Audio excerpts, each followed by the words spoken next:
Maybe in 2022 I will read more Dune. We'll see, and then I'll do a review of that, and it'll get me more views and more angry comments. But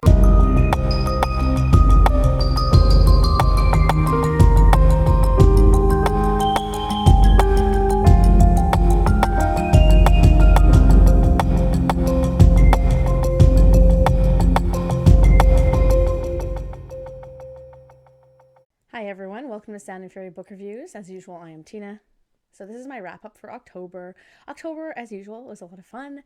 You know, so busy with lots of events like Thanksgiving and my daughter's birthday and Halloween. There is so much candy in my house right now. I don't know how I'm gonna eat it all. I probably shouldn't eat it all, but I probably will. Yeah. Anyway, I read 7 books in September. Most of them I already did reviews for, which you can find in my single book reviews list, but I'm going to list them off in case you forgot or missed them. But there's one I'm actually going to talk about today, and there's another coming up next week that I finished like a couple days ago. But before books, I saw Dune on Friday. I thought it was so well done. And the sets, the acting, the battle scenes, all of that was fantastic. For a long movie, because it is almost 3 hours, the pacing actually I found was great. Like nothing felt rushed, but I also was never like reached the point of being a little bit bored. I really enjoyed the mix of new technology and the sets that felt like they were very minimalist, but they were almost wild or nature focused almost, but with design aesthetics, like the angles and the lighting, etc., that felt like almost an homage to like Lynch's version. I thought that was a really cool kind of mix. I really love the juxtaposition between Kaladin and Arrakis. You know, how there was water everywhere, how lush it felt, you know, how they stored the ship under the water, all the shots of the sea. You know, it really helped show what Paul had left behind, more so than in the book. In the book, we're just told, oh, there's lots of water on Kaladin, basically. But in this one, you really get the sense that they've left a lot behind to take this risk. And it's a risk that, as we know, doesn't really pay off.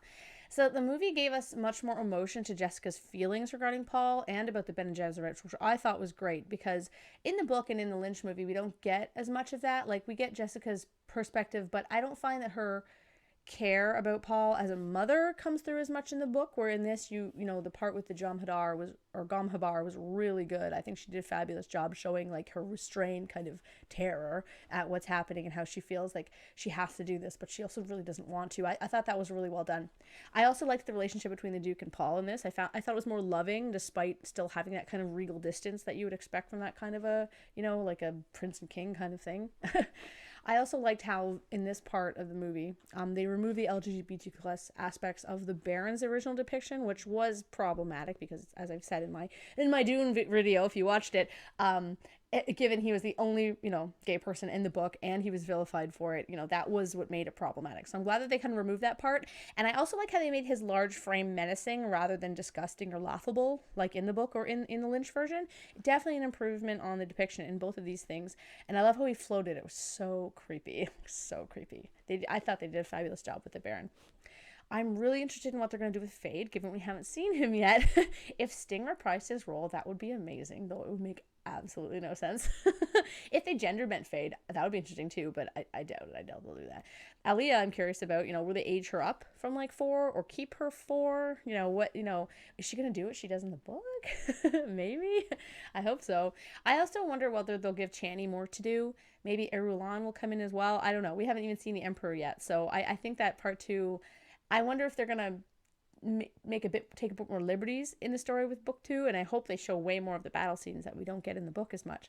But I'm also curious because a lot of part 2 of the book is just Paul moping around in the caves for a lot of it. So I wonder if they're gonna kind of maybe cut some of that out, or at least make that part a bit more, at least interesting to me.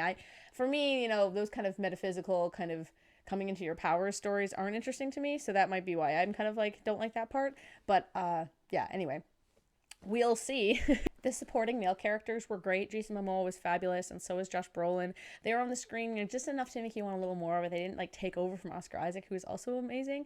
It seems like they had a really good dynamic, and they were all super hot, like everybody in this movie except for the Baron. The Sardaukar and the Harkonnen team up was like a fantastic battle scene, like that part on the stairs, that was so cool. And all the parts with the spaceships and the little helicopter, the copters, whatever they call them, those were so cool too. I loved how their wings were almost like an insect, and it made sense with like all the sand and stuff. It was so cool. I love the part where Jessica used the voice. That was fantastic. That part was so good. I love Keen's, but more so because it made me wish for a movie or like a book, showing her journey from Imperial Liaison to joining with the Fremen.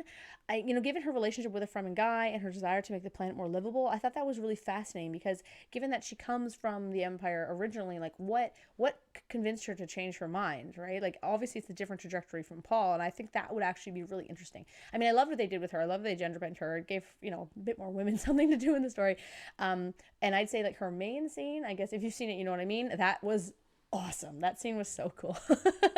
The worms were great. Their slow reveal and then the large shot of that one, that was so cool. I mean, you know what they look like because they're in the trailer, but I really liked how, unlike the Star Wars prequels that are like lightsabers everywhere, they kept the worms kind of to a minimum. They kind of kept them a bit more, not nuanced, but like, they kept them more in the periphery, and I thought that was interesting. That made them more scary or more, fascinating as a creature. In terms of updating the movie for modern audiences from, not just the book, but the 80s version, there were a few female soldiers here and there. I was expecting a bit more for the year 10,000. And Jessica's official outfits, I found they were really cool looking, but they felt a little too restrictive. Like she felt like a showpiece for the Duke rather than a powerful figure herself, though it's possible that's how the Bene Gesserit work, which is an interesting concept in itself regarding gender roles and perspectives. Like I thought it was, I'm not trying to like critique it, I'm just saying it's interesting. Like I wonder if this was a deliberate choice on the director's part to make her wear kind of outfits that are not functional, or whether just like, oh, this is pretty. But given how the director works, Villeneuve, or however you say his name, pardon my pronunciation, Villeneuve, whatever. I'm assuming it's deliberate for some reason. Anyway, but yeah, I loved the movie. I loved it, and I'm glad to see we're getting another one. It makes me want to read more of the series. Maybe I will in 2022. I mean, there's that worm guy that we have that I've been told about, the guy that like turns into a worm. I'm really curious about that because it sounds so odd. So I might read the books just for this worm guy, and because I heard that book 2 has a lot more of Aaliyah, and I think that's interesting. So yeah, maybe in 2022 I will read more Dune. We'll see, and then I'll do a review of that, and it'll get me more views and more angry comments. But it's all good. I don't care. Okay, so onwards to books from movies. So the first book I read this month was Jade Fall by Kevin Carlson. It's a post-apocalyptic eldritch horror romp action. It was really fun, and you can check out my review in my list, my single book reviews list, as I said. The second book that I read is the only review in this video, and that is The Weary God of Ancient Travelers by Jessica Stilling. It's a contemporary fiction, which I don't often read, and it's from 2021 by DX Veros, which is a small press. So I received this book to review from the website Whispering Stories, or I'm a guest reviewer. This is a website that reviews indie and small press books, basically. And if you're an indie author, you should check them out.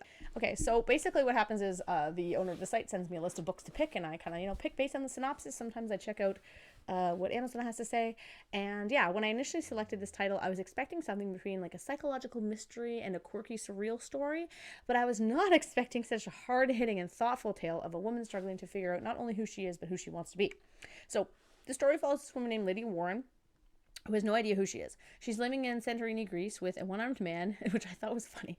She believes is a friend, but cannot recall his name no matter how many times he tells her. As she attempts to remember who she is and what caused her to forget or repress her former life, she begins to consider far-fetched options that slowly begin to reveal themselves as possible truths. So this was a really hard review to do because so many of the great things about this novel are the result of turns it takes that I'm not going to talk about because they are spoilers. The novel starts you off a little confused, which I think is the intentional kind of mimetic choice because she's confused. The main character is suffering from long-term memory loss in that she cannot recall most of her past, and she also forgets things from the present here and there. This trope in writing, I think, is a dangerous one to approach as it often slides into cliche. Like it feels a lot like soap opera. But it worked for me in this instance because it's clear the amnesia is not the result of one incident. Like most of these books, movies, it's like you hit your head and then I don't remember anything.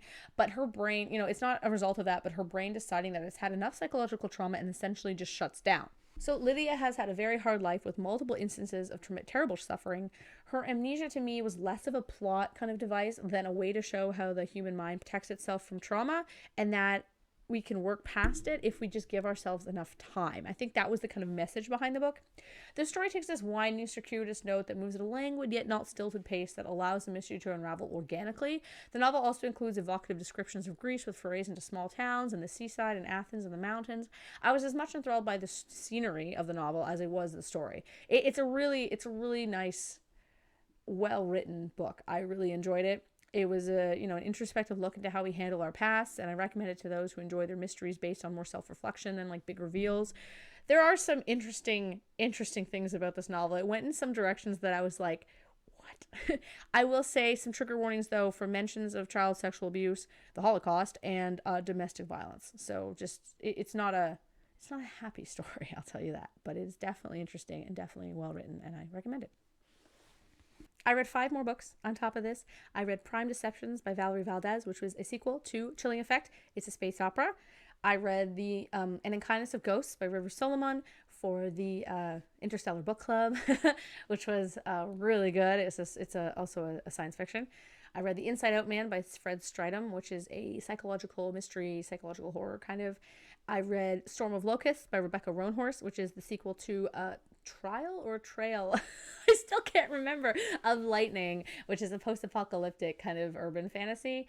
And then I read City by Clifford Seamack, which is a classic science fiction that I'm going to be doing a review of next week. So yeah, thanks for watching. I hope that was enjoyable. And yeah, check out that Weary Traveler's book. It's really good. And if you've watched the Dune movie, let me know in the comments, though. Please, put a spoiler warning for people that haven't watched the movie yet.